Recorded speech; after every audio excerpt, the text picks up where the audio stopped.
गृह खात्याने जर मनावर घेतला आहे, अहो जयंत पाटलांची पण करा, नार्वेकरांची पण करा.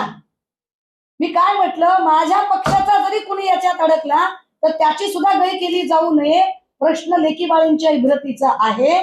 मुद्दा हा आहे की या सगळ्यांमध्ये आता आम्हाला चाकणकरांची अरेस्ट जास्त महत्वाची वाटते.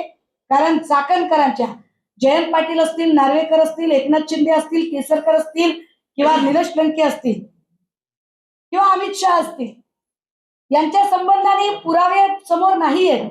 चाकणकरांच्या संबंधाने ढिगभर पुरावे पुढे आलेत आणि चाकणकरांचे अनेक गोष्टी त्यांनी गेल्या 1 वर्षापासून कशा पद्धतीने हे प्रकरण दाबण्याचा प्रयत्न केला, या गोष्टी आता पुढे आलेल्या आहेत.